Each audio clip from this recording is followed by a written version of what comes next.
여러분 안녕하십니까? BTV 뉴스입니다. 먼저 이 시각 주요 뉴스입니다.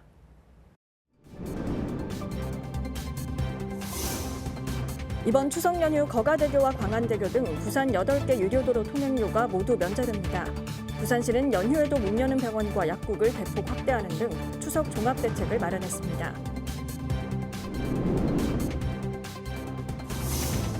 추석 연휴 기간 경로식당 등 운영 중단으로 끼니를 걱정하는 이웃에게 한 끼지만 정성이 담긴 음식을 전하는 사람들이 있어 훈훈함을 더하고 있습니다.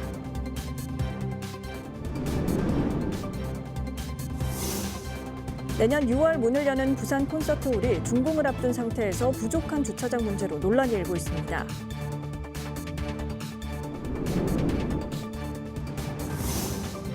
부산시가 추진 중인 퐁피두 분관 유치 계획이 시민 반발에 부딪힌 가운데 이 논란이 시민사회단체 간 갈등으로까지 번지고 있습니다.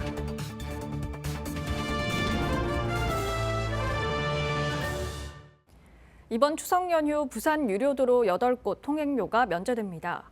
학교와 관공서 주차장이 개방되고 시민 안전을 위한 각종 대비책들이 마련됩니다. 부산시 추석 종합대책을 장동원 기자가 정리했습니다. 이번 추석 연휴 15일 일요일부터 18일 수요일까지 부산 4개 교량과 4개 터널을 통행료 없이 통과할 수 있습니다. 귀성 차량을 위해 학교 운동장과 관공서 등 약 500곳을 임시 주차장으로 개방해 4만 4천여 개의 주차 공간을 제공하는 한편 부산 추모공원과 영락공원 등 성묘 봉안시설에 임시 주차 5,300면을 확보하고 운영 시간을 2시간 연장하기로 했습니다. 철도와 고속버스 등은 하루 평균 200회 증편하고 일부 시내버스도 운행 시간을 연장합니다. 연휴 기간 김해공항에는 특별교통대책반이 운영됩니다. 지난해 추석 연휴보다 20%가 많은 29만 5천여 명이 이용할 것으로 전망되는 가운데 가장 붐비는 날은 14일로 예상됩니다. 김해공항은 출국장이 가장 붐비는 오전 7시, 신분 확인 게이트와 보안 검색대를 모두 가동하고 추가 인력도 배치한다는 계획입니다. 한편 대형 병원 의료 공백이 발생하고 있는 가운데 부산시는 재난관리기금 92억 원을 투입해 의료 인력을 지원합니다. 37개 응급의료기관에서는 24시간 진료를 실시하고 연휴 기간 문 여는 병원과 약국은 지난 설 연휴보다 대폭 확대하기로 했습니다. 추석 종합대책 추진에 따라 소방 인력을 포함한 부산시 공무원 15,000여 명은 비상근무에 돌입합니다. BTV 뉴스 장동원입니다. 추석을 앞두고 주변의 어려운 이웃을 살피고 소중히 여기는 사람들이 있습니다. 연휴 기간 경로식당 등의 운영 중단으로 끼니를 걱정하는 이들에게 한 끼지만 작은 정성이 담긴 음식을 전해 훈훈함을 더했습니다. 박철우 기자입니다.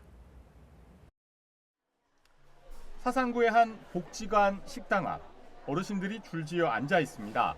점심시간이 되자 자원봉사자들은 밥과 국, 반찬 등이 가득 담긴 식판을 어르신들에게 전합니다. 식사를 받아든 어르신들은 그저 고마울 따름입니다. 음식에 참 신경을 많이 써주고 맛있게 먹게끔 그 신경을 많이 써주고 합니다. 항상 고맙게 생각하지. 평소 하루 이용자만 200명가량 되는데 이날은 어르신 300명이 맛있는 한 끼를 맛봤습니다. 아유, 진짜 고생 많이 했습니다. 그러고 이 노인네들을 위해서 이런 맛있는 음식을 해줘가지고 진짜 맛은 진짜 맛있네요. 추석을 앞두고 어르신에게 정성이 담긴 식사를 전하는 날, 이웃을 살피고 맛있는 명절 음식을 나누는 넉넉한 마음이 한가위의 의미를 더하고 있습니다. 우리 어르신들과 함께 즐거운 추석 명절 보내시도록 우리 복지관에서 어른들을 모시고 오늘 점심 한 끼 대접하도록 준비를 했습니다. 한편 사상구청 광장에서는 추석맞이 우리쌀 전달 행사도 열렸습니다. 이날 농협중앙회 부산본부는 사상구에 1,500만 원 상당의 쌀을 전달했습니다. BTV 뉴스 박철우입니다. 올 추석 명절 3천만 명이 넘는 민족 대이동이 있을 걸로 보이는데요. 귀성길은 추석 전날 오전, 귀경길은 추석 다음 날 오후가 가장 혼잡할 걸로 예상됐습니다. 김윤정 기자의 보도입니다. 국토부는 올 추석 명절 기간 3,600만 명이 넘는 민족 대이동이 있을 것으로 예상했습니다. 연휴가 긴 만큼 하루 평균 이동 인구는 600만 명이 이동할 것이란 전망입니다. 지난 추석보다 5.7% 늘어난 숫자입니다. 이번 추석 고향으로 가는 길은 명절 전날인 16일 오전이 가장 막힐 것으로 예측됐습니다. 또 돌아가는 귀경길은 추석 다음 날인 18일 오후가 가장 혼잡할 전망입니다. 이동 시 교통수단은 승용차 이용이 가장 많았으며 일평균 통행량은 591만 대로 예상됩니다.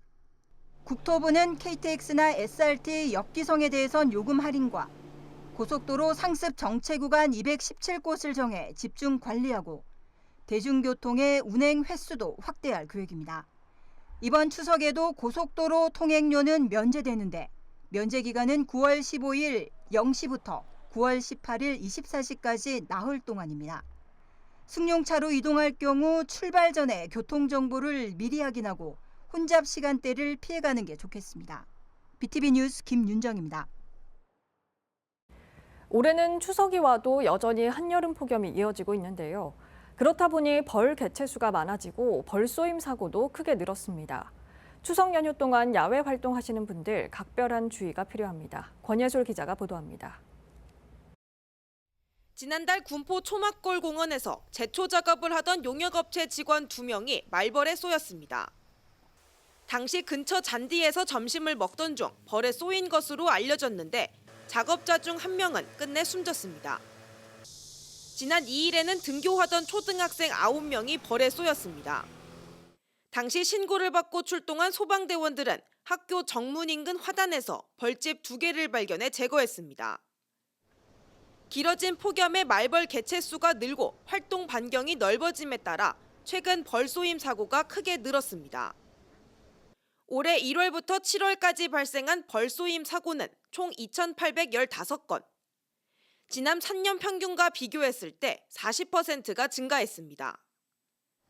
특히 벌독 알레르기 환자가 벌에 쏘인다면 전신 발작, 호흡 곤란 등의 쇼크로 목숨을 잃을 수 있습니다. 벌초 등을 비롯한 야외 활동 시 각별한 주의가 필요합니다. 벌은 주로 어두운 색상에 공격적으로 반응합니다.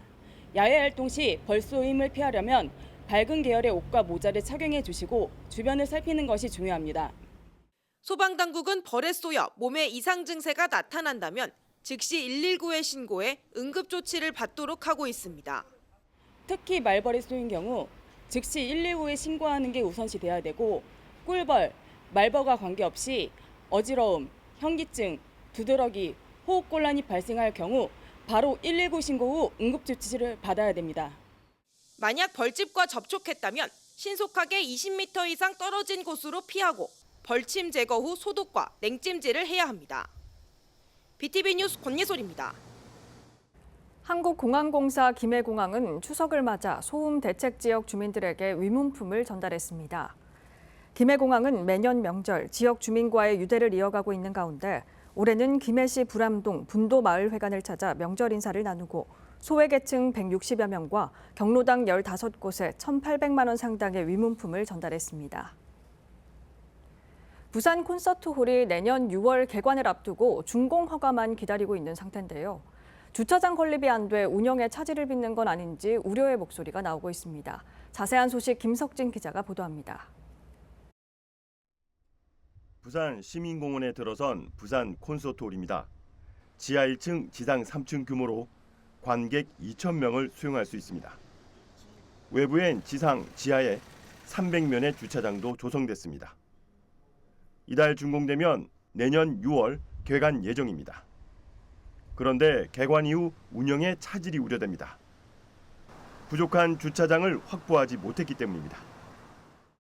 5년 9개월이 지난 지금까지도 북동쪽 주차장의 설계 용역도 착수하지 못한 상황이며 주차장 착공을 위한 어떠한 준비도 하지 못한 상황에서 콘서트홀 개관 예정인 2025년 6월에 북동쪽 주차장이 완공될 수 있을지는 의문입니다.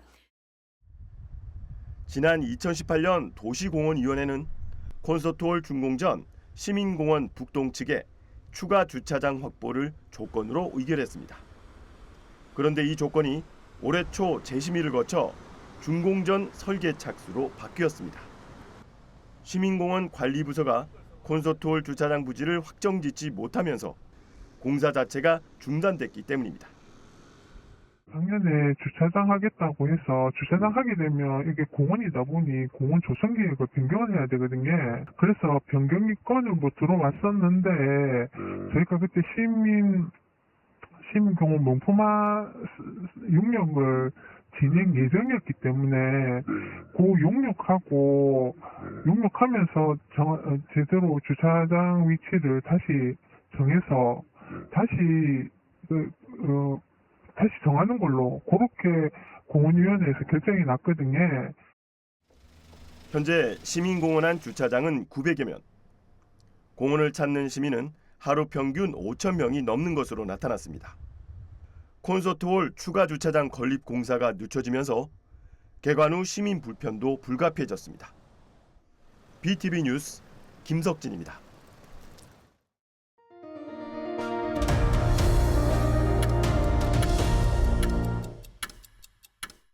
불법 진로 변경과 같은 법규 위반 차량만을 골라 고의 사고를 내고 보험금을 챙긴 일당이 검거됐습니다. 특히 보험사와의 합의 과정에서 더 많은 보험금을 타내기 위해 보험사에 대한 민원을 넣는 방식으로 5억 원이 넘는 돈을 뜯어냈습니다. 엄상현 기자가 보도합니다. 녹색 신호가 떨어지자 차량들이 일제히 출발합니다. 좌회전 차선에 있던 블랙박스 차량이 직진하려 하자 옆 차선 차량이 그대로 들이받습니다. 이번엔 도로 합류 지점. 본선으로 합류하자마자 또다시 사고가 납니다.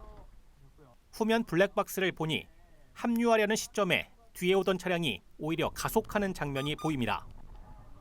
두 사고 모두 고의 사고. 법규 위반 차량만을 골라 사고를 낸 A씨 등 일당 21명이 경찰에 붙잡혔습니다. 상습 법규 위반 지역이 있으면 그 지역을 돌면서 진로 변경 차량을 발견하면 브레이크 한 번만 밟아주면 사고를 예방할 수 있는데 밟지 않고 그대로 밀고 나가버리는 그런 사고들이에요. 지난 6년간 전주와 서울, 경기도 등을 돌며 이들이 낸 사고는 무려 67차례. 보험 사기 수법을 사회에서 알게 된 A씨 등 4명은 친구와 선후배들까지 끌어들여 이 같은 범행을 저지른 걸로 드러났습니다. 이를 통해 보험사로부터 편취한 보험금은 5억 2,600만 원으로 대부분 도박 자금과 유흥비 등으로 사용했습니다. 특히 이들은 경미한 사고임에도 오랜 기간 진료를 받은 후 보험사에 민원을 넣는 수법으로 더 많은 보험금을 타낸 걸로 확인됐습니다. 금융감독원에 민원을 주로 넣는 방법들을 이용을 한 것 같은데요. 병원에 장기간 입원을 한다든가 민원을 넣고 이런 방법들입니다. 전주 완산경찰서는 전주에서 우연히 발생한 교통사고건을 조사하는 과정에서 이들의 범행 일체를 확인해 4명을 구속하고 17명을 불구속 입건했습니다. 경찰은 교통사고 시 고의 사고가 의심되면 즉시 경찰에 신고해 줄 것을 당부했습니다. BTV 뉴스 엄상현입니다. 부산시 교육청은 2025학년도 부산광역시 공사립초 특수교사 임용 후보자 선정 경쟁시험 계획을 발표했습니다. 분야별 선발 인원은 초등학교 교사 411명, 특수학교 유치원 교사 6명, 특수학교 초등교사 31명, 사립학교 위탁초등학교 교사 1명 등 모두 449명입니다. 원서는 오는 30일 오전 9시부터 10월 4일 오후 6시까지입니다. 이후 1차 시험은 11월 9일, 합격자는 12월 11일 발표됩니다. 부산시의 퐁피두 분관 유치를 반대하는 시민사회 대책위가 시청 앞에서 발족식을 갖고 시를 비판했습니다. 그런데 같은 시각 시의회 브리핑룸에선 유치를 찬성하는 시민단체의 기자회견이 열렸습니다. 관제 토론에 이어 관제 기자회견이라는 비난이 나오고 있습니다. 보도에 김석진 기자입니다. 퐁피두 분관 유치 반대 부산시민사회 대책위가 발족했습니다. 부산 참여연대를 비롯해 시민예술단체 등 15개 단체 400여 명의 시민이 참여했습니다. 이들은 기자회견을 통해 시민 동의 없는 퐁피두 센터와의 업무 협약 체결을 철회하고 대학 시도를 중단하라고 촉구했습니다. 지역 문화 진흥은 지역 문화를 통해서 발전되는 것이지 예우의 문화를 가져가서 그것을 보여준다고 해서 진정한 의미의 지역 문화가 발전될 수 없습니다. 그것은 가짜 문화입니다. 이들은 또 협약 동의안을 처리한 시의회도 공범으로 규정하고 심의 회의록과 시의 협약 내용을 투명하게 공개하라고 주장했습니다. 시가 시민 동의 없이 유치에 나선다면 법적 대응에 나설 것이라고 경고했습니다. 미술계도 목소리를 높였습니다. 부산시의 퐁피두 분관 유치를 서구의 문화 사대주의에 경도되었다 비판하고 지역 문화의 독창성을 존중해야 한다고 역설했습니다. 이것은 분명히 문화적인 그 대리점을 개설하는 데 불과합니다. 그리고 프랑스 문화에 대한 사대적 발상 그리고 그 종속화를 꾀하고 있는 것입니다. 같은 시각 시의회 브리핑룸에서도 퐁피두 분관 유치 관련 기자회견이 열렸습니다. 글로벌 부산 시민연합회 70여 개 시민단체들로 구성됐다는 이들은 시의 문화 정책을 적극 지지한다며 퐁피두 분관 유치에 찬성 입장을 밝혔습니다. 부산시는 추진하고 있는 주요 사업들을 뚝심 있게 진행해서 반드시 성과를 내길 바랍니다. 그리고 퐁피두 센터 부산 유치를 통해 부산이 문화관광 분야에서도 손색 없는 글로벌 허브 도시가 될 수 있도록 최선을 다해 주시길 강력히 촉구합니다. 하지만 기자회견 내용만 보면 이해가 부족했다는 지적이 나오고 있습니다. 현재 퐁피두 분관 유치는 센터와 협약만 이루어진 상태인데 유치되었다고 말하는가 하면 글로벌 허브 도시 특별법 통과나 산업은행 부산 이전 등 다른 현안을 언급하며 부산시 입장을 대변하는 말들로 채워졌습니다. 퐁피두 분관 유치 논란이 부산시와 시민예술계와의 대결을 넘어 시민사회 간의 갈등으로까지 번지고 있습니다. BTV 뉴스 김석진입니다. 125년 전인 1899년 우리나라 최초의 철도인 경인선이 개통했는데요. 또 2004년에는 KTX가 개통하면서 고속철도 시대를 열었습니다. 철도는 단순한 교통 거점이 아니라 지역 경제 발전에 미치는 영향이 큰데요. 국회에서 지역 균형 발전과 지속 가능한 철도 건설을 위한 방안을 논의하는 자리가 마련됐습니다. 이정윤 기자의 보도입니다. 노량진과 제물포를 잇는 경인선. 우리나라 최초의 철도 노선으로 1899년에 개통했습니다. 이후 철도 부흥기를 다시 이끈 건 KTX 개통이었습니다. 시속 300km의 속도 혁명을 일으키며 고속철도 시대가 개막한 겁니다. 전국 반나절 생활권이 가능해지면서 지난 20년간 이용객은 10억 명을 돌파했습니다. 철도가 국민 생활과 지역 경제에 미치는 영향이 큰 만큼 미래를 위한 철도 정책이 중요하다는 지적입니다. 철도는요, 지역 발전을 견인하고 국가적으로는 균형 발전을 견인해서 지속 가능성을 높이는 역할을 할 수 있습니다. 그런데 그 역할이 제대로 되려면은 실질적으로 거점 지역에 들어가서 그 주변 지역 내의 다른 교통수단과의 연계를 강화하는 어떤 그런 역할이 굉장히 중요합니다. 이제 수도권 중심에서 이제 국토 균형 발전을 가는데 결국은 빠른 교통수단밖에 없고요. 그 지역의 역세권을 어떻게 개발하냐에 따라서 달라질 수가 있습니다. 전문가들은 특히 지속 가능한 철도를 위해선 접근성을 높여야 한다고 강조합니다. 출발지와 목적지를 기준으로 해서 승용차와 고속철도의 경쟁력을 비교해 보면 고속철도가 승용차보다 경쟁력이 있는 지역이 40%가 안 됩니다. 접근 교통에 대한 부분에 대해서 접근 교통 시간에 대한 부분을 줄이지 않고서는 철도의 미래가 더 밝지는 못할 수도 있다라는 것을. 또 철도역의 공간 혁신이 필요하다는 의견도 나왔습니다. 철도에서 연결되는 공간뿐만 아니라 교통과 도시를 어떻게 접목시킬까가 중요하다는 겁니다. 일종의 도시로서의 기능을 압축적으로 해주지 않으면 결국은 철도가 가져오는 속도 혁신의 시공간 압축 효과를 저희가 누리지 못하고 이 혁신이 반쪽짜리가 될 것 같다, 그렇게 생각합니다. 철도가 미래를 바꾼다를 주제로 국회에서 열린 정책 세미나. 국회의원 18명이 주최한 이번 세미나에는 국토교통부, 국가철도공단 등 관계기관과 전문가들이 한자리에 모였습니다. 올해는 경인선이 개통된 지 125주년이 되는 해이자 2004년 KTX 개통으로 고속철도 시대를 연 지 20주년이 되는 해입니다. 이제는 철도 정책의 역사를 되돌아보고 철도와 더불어 지역 발전이 나가야 할 방향을 모색해야 할 시점이라고 생각합니다. 한 번 건설하면 100년을 활용하는 철도. 전문가들은 철도 건설 사업과 관련해 예비 타당성 조사 등 제도 개선도 필요하다고 지적했습니다. BTV 뉴스 이정윤입니다. 맞벌이 부부가 증가하면서 할머니, 할아버지가 손주를 돌보는 가정이 늘고 있죠. 일부 지자체는 이런 분들을 위해 손주 돌봄 수당까지 지급하고 있는데요. 부산 동구도 16개 기초단체 가운데 최초로 손주 돌봄 수당을 지급할 수 있는 근거를 마련했습니다. 보도에 김한식 기자입니다. 공원에서 손주를 돌보고 있는 한 할머니. 맞벌이하는 자녀를 대신해 손주를 돌봐주고 있는 겁니다. 돌봄은 자녀의 출근 전부터 시작돼 온종일 이어집니다. 손주를 어린이집에 보낸 후에도 집안일을 하느라 여유가 없습니다.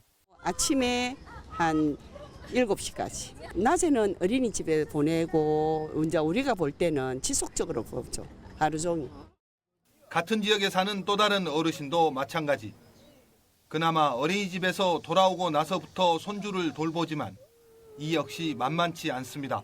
맞벌이를 안 할 수가 없는 입장인데 아이는 맡겨야 되고 데리고 다닐 수 없으니까 그래서 어쩔 수 없이 또 이제 저거 한 푼이라도 더 벌으라고 또 이제 저희 쪽에서는 또 아이를 봐주고 있는데 이렇게 동구에 살면서 손주를 돌보는 할아버지 할머니는 내년부터 돌봄 수당을 받을 수 있습니다. 대상은 영유아 손주를 돌보고 있는 조부모로 지정 위탁기관에서 손주 돌봄 양성 교육을 이수해야 합니다. 현재 동구 지역 0세에서 만 5세 영유아는 2,100여 명, 이 가운데 18%가 넘는 390여 명이 어린이집이나 유치원이 아닌 가정에서 돌봄을 받고 있는 것으로 파악됐습니다.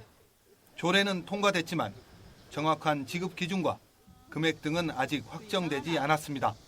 동구에서는 손주를 돌보는 할머니, 할아버님들이라면 아무런 규제 없이 조건 없이 보편적인 그런 혜택을 받으실 수 있도록 즐겁게 손주를 키울 수 있도록 실제 인근의 한 광역단체에서 지난 7월 손주 돌봄 수당 지급 사업을 시작했는데 제약이 많아 대상자 자체를 찾지 못하는 것으로 확인됐습니다. 이에 따라 사업의 성공적인 안착을 위해서는 대상자 선정 기준 완화와 현실성 있는 금액을 지급해야 한다는 지적입니다. 헬로티비 뉴스 김한식입니다.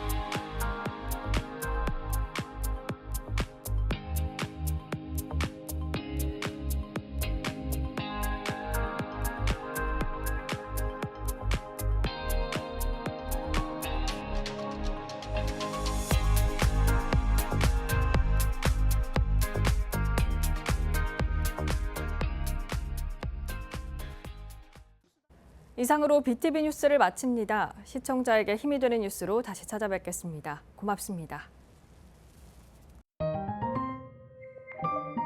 채널 BTV